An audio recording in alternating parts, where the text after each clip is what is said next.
Furry cringe. All paws matter. This furry Black Lives Matter animation is some of the dumbest, cringiest, most misguided things that I've ever seen, and I'm gonna show you exactly why. Hello everyone, this is Mr. Obvious, and today on Twitter, we're here with a furry artist known as Jib Cody. His description says, Hi, I animate rough. I try to be a snowboard buff. I'm a clumsy fox husky fluff. Sorry, throwing up. Here in his tweet, you can see the following. Some are subtle, some don't show, but it's there. Racism is real. The day when Black lives finally matter, that's one step closer to equality. Now, right off the bat, folks, I can already tell you, that statement is questionable. Think about it. He just said, the day when Black lives finally matter. Are you implying that Black lives don't matter? What is wrong with you, you monster? That's what that statement means. And then this is where you start to see the cringe that is this animation and that is this tweet. It is so misguided, and in my opinion, this whole thing is actually racist. But we're gonna look at the footage, we're gonna examine this, we're gonna break it down, and you probably will cringe. I'm warning you. But before we do that, if you're new to the channel, remember to subscribe, hit the bell button for notifications for more content, and if you're a regular viewer, remember to share this video, pass around the cringe so you don't have to be the only one who suffers. But let's roll the footage.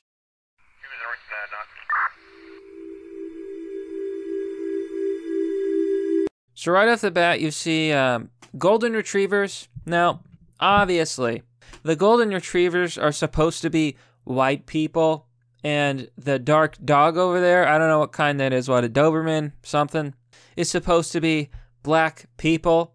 First of all, why are golden retrievers always called the white dog? There's actually dog breeds which are actually white.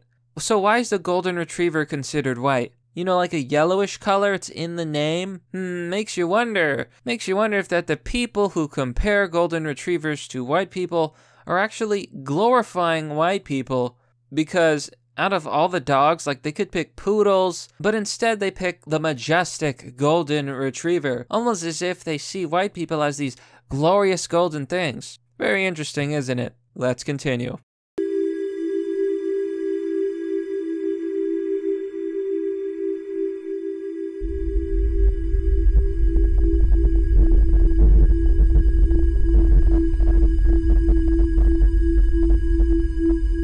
So the police officer commits the capital crime of staring at the brown dog. And of course, we're going to see that this is just a horrible, horrible example of modern day bigotry.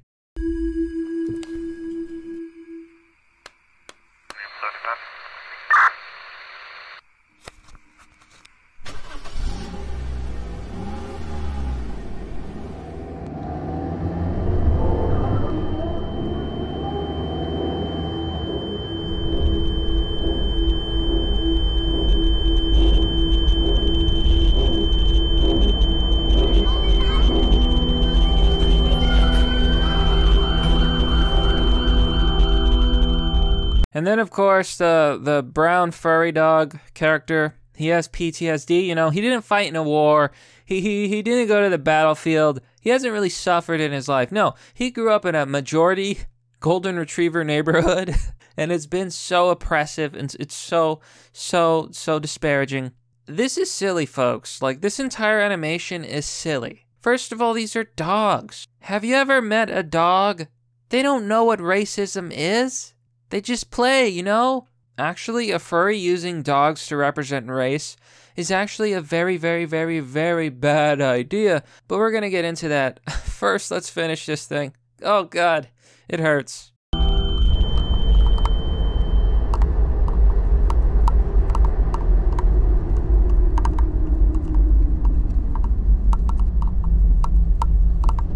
So first of all, guys, do you see the shaking cup?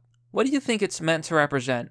Well, apparently, according to the creator and the interpreters of this animation, it represents the fact that the brown dog is poor.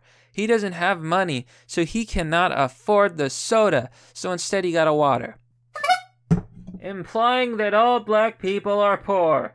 I gotta tell you, is this furry not a blatant bigot? First they said black lives don't matter yet. Then they compared human beings to dogs. And now they're saying that black people are too poor to afford a soda?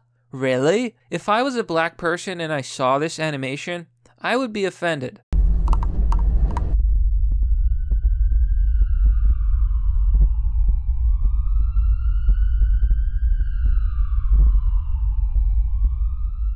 So, they leave off with these messages, recognize the indifference, the issue, the injustice. But there was no injustice in this video. Literally nothing happened.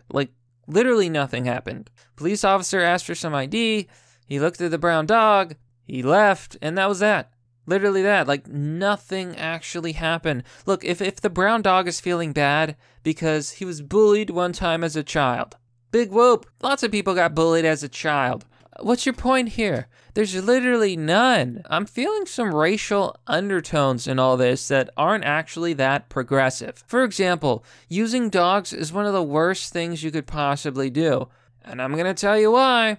There's actually people out there who believe that race is just a social construct. For example, look at this article on Scientific American. Here it says, race is a social construct. Scientist argues. Racial categories are weak proxies for genetic diversity and need to be phased out. Now there's a big debate between anthropologists, not real scientists, and biologists who argue that race is genetic, while some argue that race is just a social construct. Now, I'm personally of the more scientific view that there are genetic differences between the races. We find this in almost everything, including predisposition to disease, different averages in height, weight, and other characteristics. All of this is documented, and almost all of this is backed by scientific evidence. Meanwhile, there is little to no evidence that race is a social construct because, well, doesn't make any sense. Now, why am I mentioning this? Why are we talking about science and race and all this? Well, it's because, specifically, this furry is comparing human races to dog breeds. Now, there's nothing dumber you could do, because if you're going to compare race to dog breeds, then you're basically saying that you believe that there are biological differences between the races and that race is not a social construct. Now, I'm going to show you two things. The first is this. This, my friends, is a genetic map of people in different populations. You can see a cluster in Africa, you can see clusters in Europe, and you can see clusters in Asia. Now, notice how they're all fairly far apart. This represents variation, right, in genetics. So clearly these groups are all different. The scope of the question is that we can identify these genetic clusters in different racial groups. The result of genetics, evolution, and reproduction in isolated populations over time. This is also known as evolution. Now, this is even more pronounced in dog breeds. This is exactly why it's a really bad example to use if you're gonna go woke. For example, it is well known that different dog breeds all look different, they have different average sizes, different average weights, and they also differ in intelligence. Here you can see on Wikipedia, the intelligence of dogs. Basically makes a big list of the brightest dogs all the way to the lowest degree of intelligent dogs and obedience. Now, I don't know who did this doggy science. It's well known that some dogs are smarter than others because dogs were bred for different purposes. For example, dogs that were bred to herd sheep tend to be smarter to actually do their job and to herd sheep or any other livestock. They have to be able to think on their feet and think about how to herd, a big mass of animals, as well as follow commands and be useful. So I really don't think it's appropriate to compare humans to dogs. And this is even more disturbing when you consider the fact that some dog breeds are actually far more dangerous than others. For example, look at this picture. America's most dangerous dog breeds. It lists the breeds/types of dogs involved in fatal attacks on humans in the US from 2005 to 2017. And here you can see that pit bulls are by far the most dangerous dogs of all. And this is very interesting because pit bulls are actually a very, very low percentage of all dogs owned. Most people do not own pit bulls, and yet most attacks on humans are by pit bulls. But again, you know, maybe I'm overanalyzing it, maybe I'm overthinking it, but I just feel like this is a really, really misguided person and misguided animation. Human beings are obviously not dogs. So I want to take a look at some of the responses to this because apparently people loved this video. It got 1 million views. Here you can see on Twitter, it got over 70,000 retweets and 170,000 likes. Hakira says, nice animation, but really bad propaganda. And I have to agree. This video absolutely fails as a sort of convincing video. It really does. The disturbing part is all the furries in the responses saying, whoa, it's not propaganda. This is real life. First of all, in real life, humans are not anthropomorphic animals. In real life, humans are human.